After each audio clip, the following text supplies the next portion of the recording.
Hello and welcome. I'm Alexa Gilmore, your friendly neighborhood AccuDoc, and this is your daily dose of no nonsense medicine. And it's also part two of our introduction to anti inflammatory eating and on building an anti inflammatory pantry and fridge. So, we've already gone over the basics of what is anti inflammatory or real food eating.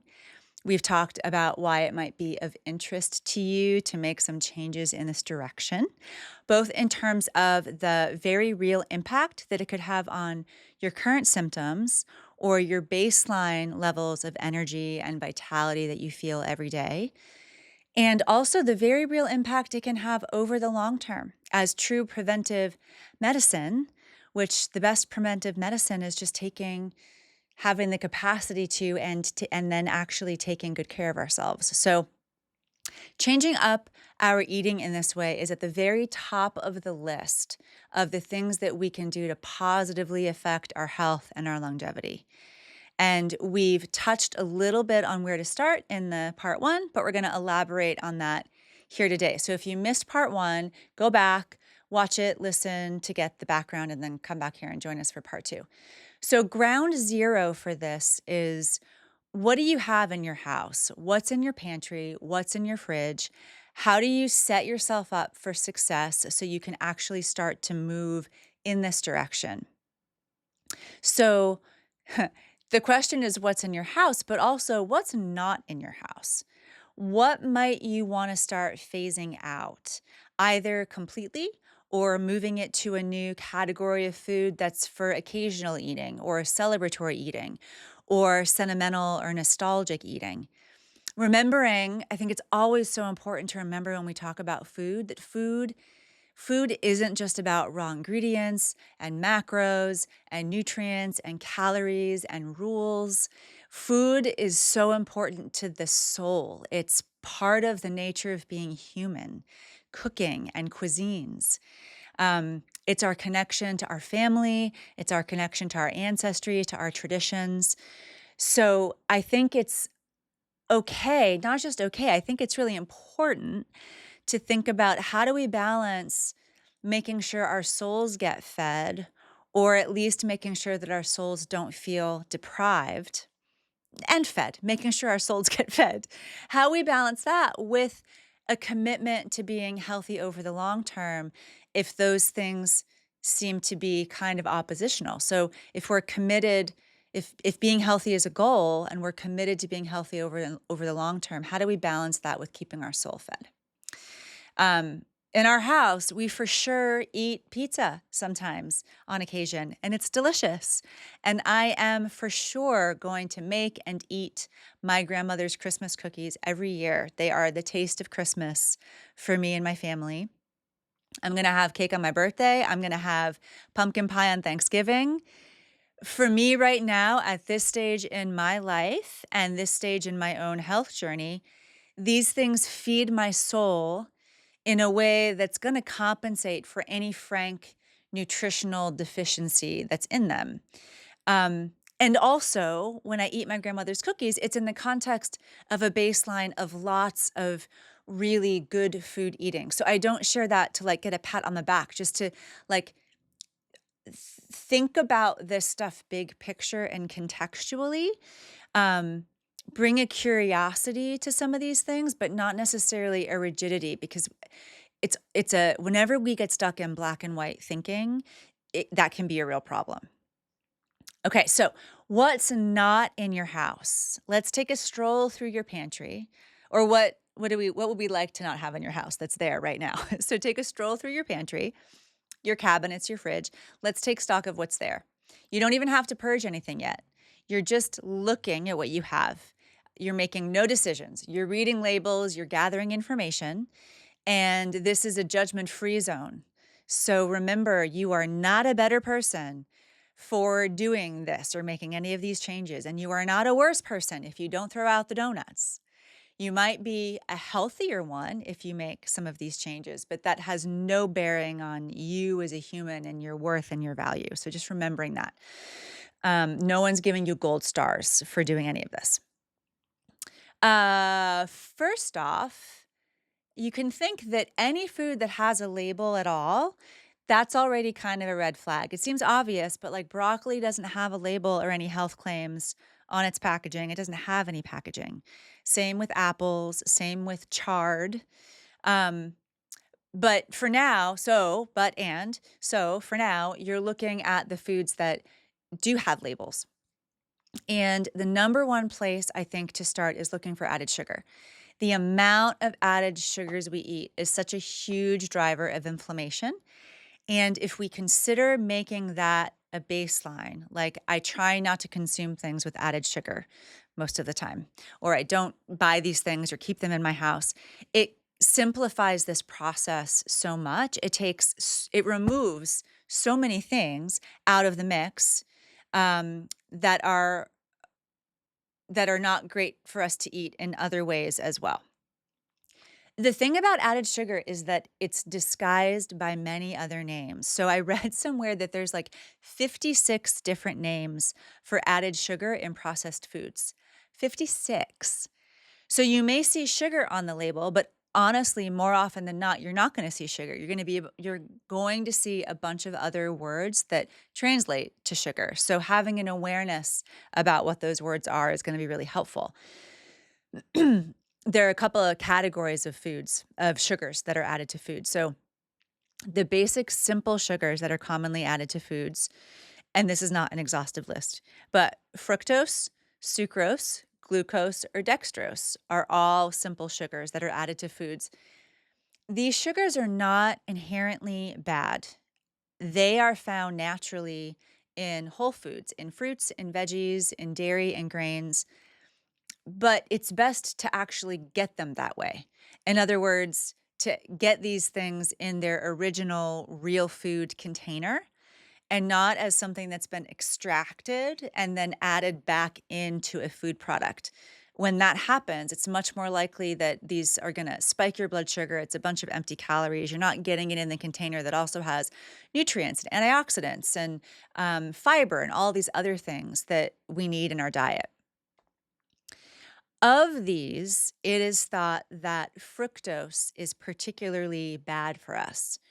I've known some people that I've worked with to misunderstand fructose to mean fruit sugar, which is a honest mistake and sounds innocuous enough. We're all told to eat our fruit, so how could fructose be bad? But fructose is actually derived from sugar cane, from sugar beets, and from corn. And the way that our body processes fructose is through the liver. And when we consume it regularly, it's taxing to the liver. And it looks to be a big contributor to obesity, to type 2 diabetes, to insulin resistance, to fatty liver disease. And therefore, also keep in mind, none of those things just show up like out of nowhere. All of those things have been building over time before they become measurable clinically as something like, okay, we can pathologically identify, we can identify that there's something wrong. Now we've drawn this line, but there's like this whole world of symptoms leading up to that place. And all kinds of the nagging, niggling symptoms that people bring into the clinic when they just kind of feel crummy are part of that trajectory. They're part of that runway. So that's fructose. Maltose is another one you might see. Might be on cereals or processed bread products, bagels, pizza crusts. Dextrose is another. Lactose, I think we're all familiar with lactose, probably know some people who are lactose intolerant. Lactose is milk sugar, and it's also used as an added sweetener in processed foods in addition to being in real food dairy products. And another thing to remember here, one of the tips I gave you to identify in the part 1, to identify what's a processed or ultra processed food, to kind of know when to say no, was that when you look at the ingredient list, would you know where to source those items as raw ingredients if you wanted to cook or make this food item for yourself? So hopefully you're starting to see here, yes, these are added sugars. which is a great overarching place to start. Like I mentioned, like maybe I don't keep these kinds of food in my house that have these kinds of added sugars. And also, I don't know where I would source straight fructose or sucrose or dextrose.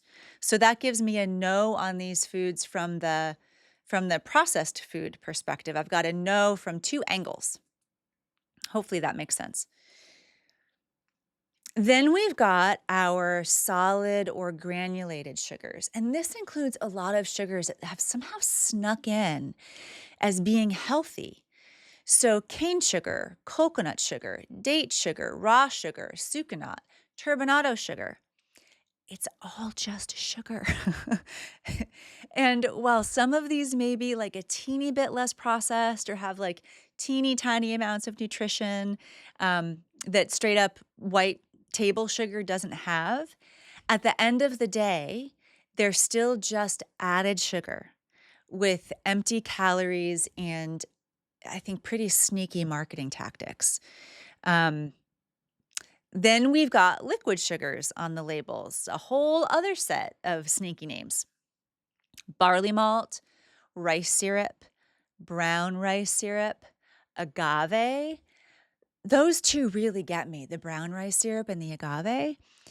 Brown rice syrup, I don't know, but I think they've exploited the idea that people associate brown rice with healthy. And so they're using brown rice syrup to sell sugar to us in healthy processed foods or healthy snack foods.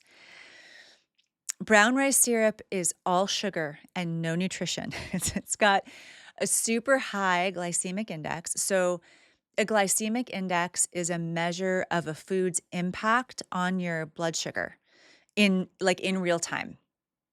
A high glycemic index means a food spikes your blood sugar really quickly, and brown rice syrup has a high glycemic index, higher than sugar, meaning it spikes your blood sugar even more quickly than table sugar. So don't let the brown rice in brown rice sugar fool you. And then there's agave. So agave is marketed as being a healthier sweetener, partly because it doesn't spike your blood sugar immediately after you consume it, which seems like a good thing. I've talked a lot about that. We talk a lot about that being a problem. And agave doesn't spike your blood sugar after you eat it. It's got a low glycemic index.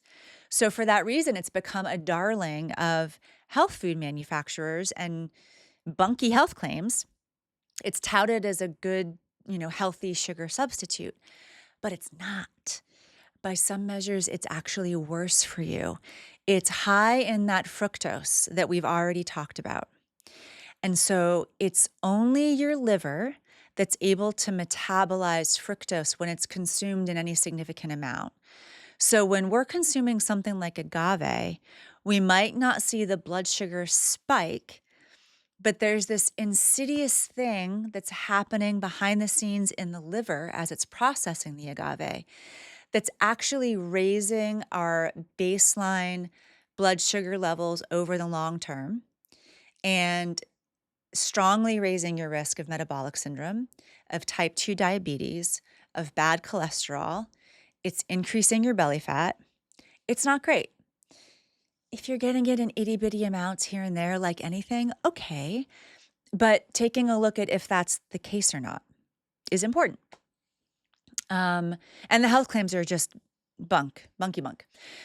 Other liquid sugars, so corn syrup, high fructose corn syrup. Hopefully, we've talked about fructose enough now that you understand all of the talk about high fructose corn syrup and why it's extra terrible because of that fructose and its relationship to the liver.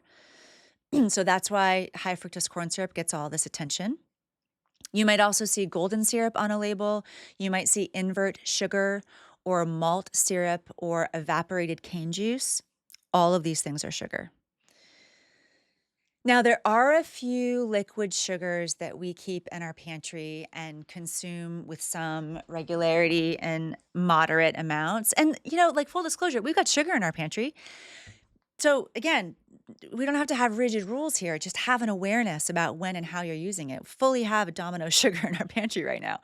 I'm pretty sure we have powdered sugar too, because there was frosting recently. So we don't have to be rigid, but we don't, those like are tucked away. We don't, those are not everyday things, but we've got honey, we've got maple syrup, 100% pure maple syrup, not the syrup that might be on your like diner breakfast table or Aunt Jemima's or whatever, bottled syrup, 100% maple syrup and blackstrap molasses.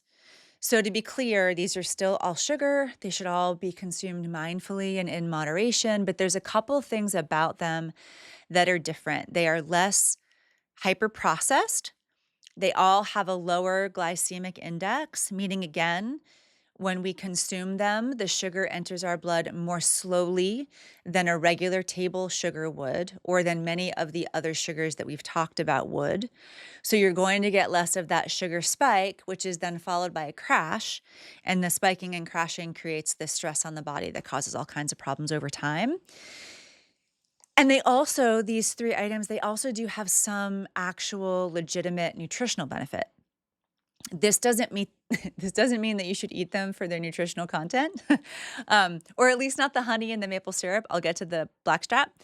But it does mean that if you're going to eat sugar, these are probably better choices. So if you're going to make a birthday cake to feed your soul or to feed the souls of those that you love, you could consider learning how to bake a cake with honey or with maple syrup instead of that regular white sugar. It can be quite delicious. Blackstrap molasses. This is not the variety of molasses that's great for baking. I may have learned that from personal experience. It is different from regular molasses. It's a byproduct of sugar production.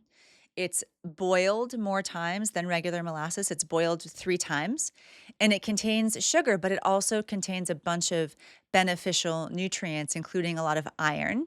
And because it's been boiled 3 times, it's more nutritionally dense than regular molasses would be. So it's high in iron, and it's high in a bioavailable iron, meaning a type of iron that your body can readily absorb and use.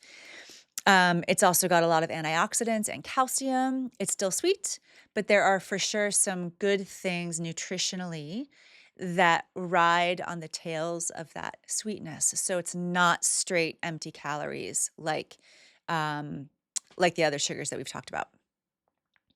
Okay, so you've done this cursory look through your fridge and your pantry and your cabinets for all those added sugars. If you're ready, you can get rid of them. If you're not ready, reflecting on what you found, what you've noticed, are you surprised by how many sugars you find? Are you pleased that there aren't that many actually, and you're further ahead on this game than you thought you might be? If you're not ready to throw some things away, is there a first step to reducing how much of these foods you're consuming on a regular basis? Is there any low-hanging fruit of stuff that you could just toss? And just as an aside, artificial sweeteners are not a great alternative for all kinds of reasons, so we don't want to go there. The next thing to look for is those industrial oils that we've talked about. So is anything hydrogenated? Is your peanut butter hydrogenated? Are there hydrogenated oils in your crackers or in your cookies? Do these items have canola oil, soybean oil, safflower oil, sunflower oil, cottonseed oil? I bet they do. Almost everything does. So look at your crackers, your cookies, your snack foods, your frozen foods, and also make sure to look at your condiments. So just as an example, and I think this maybe is the most egregious, I don't know. Most run-of-the-mill salad dressings are canola oil or soybean oil or some combo, and then they've got the flavoring in there. So you're trying to be healthy and eat your veggies, and you're eating your veggies mostly with salads, and so you grab your salad dressing, and now you're just pouring inflammation. You're just pouring, you're drenching this inflammatory oil over your veggies that you're trying to eat to be healthy. It's great to eat fat with your veggies. I fully endorse it. It allows us to absorb, like literally absorb more nutrition from our veggies when we eat them with the fat. It's delicious when we eat them with the fat. It helps us feel satisfied and satiated, but we wanna go with the right kind of fat. So a really simple and much, much better for you option would be to make an olive oil-based salad dressing at home as your go-to dressing. So that could be something to try. That could be a good first step. You also wanna take a look at the bottles of oils that you use, as cooking oils. So do you have canola oil or sunflower oil or safflower oil? The latter 2 are really high in omega-6 fatty acids. Canola oil has a high 6-to-3 ratio. We talked in part 1 about that ratio and with trying to not go into too much detail because you can get in the weeds really fast, but we talked about why that ratio is important.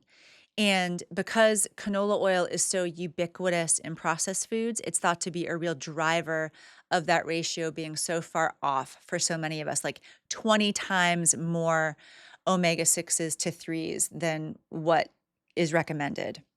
So, getting these kinds of oils in small quantities now, and again, I'm not going to worry about it, but getting them every day, week after week, month after month, year after year, those quantities do begin to build up. And keeping in mind also that you can pretty much guarantee if you're eating out of your home, if you're in a restaurant, if you're getting takeout, your meal is bathed in these oils. So I love food so much. We love food. We love eating. We love eating out at interesting restaurants. But we're going to take this knowledge into the balance of how often we do it and what we might order. So just food for thought there. So the above two, looking at sugars and looking at oils, this is going to take care actually of most of your processed food sleuthing. But just to mention again, if you're looking at something with a really long list of ingredients and a bunch of those ingredients are unrecognizable or unpronounceable, or you wouldn't know where to source them as a raw ingredient, that's probably a great candidate to not keep in your kitchen. Moving on, processed meats. So, do these live in your fridge a lot? Do you eat a lot of them? Lunch meat, hot dogs, bacon, sausage, salami, pepperoni, ham, cured meats. I love a good charcuterie. I love a good hot dog at the beach in the summer or bacon now and again. But as a regular part of your diet, like lunch meats every day or bacon or sausage on a regular basis, there's just a well-established link between these foods and poor health outcomes.